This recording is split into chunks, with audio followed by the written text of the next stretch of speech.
In my mind, I had pictured a humble little church in Jeffersonville, Indiana, and I had pictured Jeffersonville as a small town with just a handful of people. Since he claimed to have been a prophet from a very early age, and some of these prophecies were supposed to be happening by the early 1930s, I had almost expected to find a small following of people gathered around the prophet to see what he would say next. On Tuesday, October 29, 1929, the Louisville Courier-Journal newspaper dedicated most of the Tuesday issue to the newly opened George Rogers Clark Memorial Bridge. Ironically, this day would go down in history as Black Tuesday, the day of the Wall Street crash of 1929. Newspapers could not have predicted the events that the day would bring, and writers filled the entire newspaper with bridge-related history, facts, and more.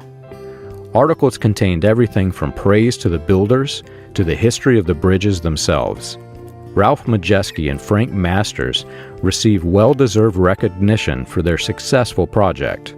In fact, Majeski received the John Fritz Gold Medal for his master craftsmanship. I began looking for an article, any article, that would cause the prophet to believe that men had died during the construction of the bridge.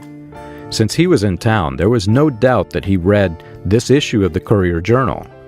It was one of the biggest events in Louisville and Jeffersonville history for several years. One article on page 5 looked promising. The Courier-Journal published a detailed timeline of events of the history of the new bridge.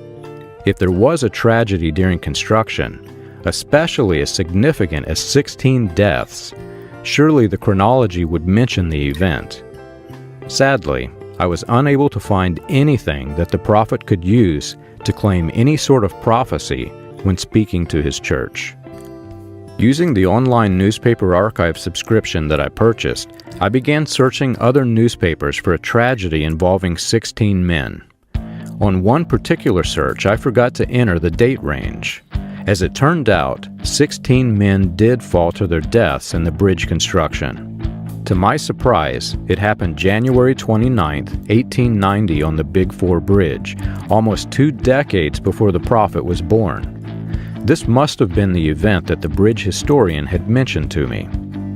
I found the life-saving station mentioned in the article from the 1800s, and I remembered descriptions of the life-saving station in the research of the new bridge.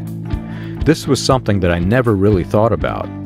As dangerous as bridge construction was and is, workers prepared for quick response to save lives. It would have been very difficult for the deaths of 16 men to go unnoticed, regardless of the Coast Guard logs.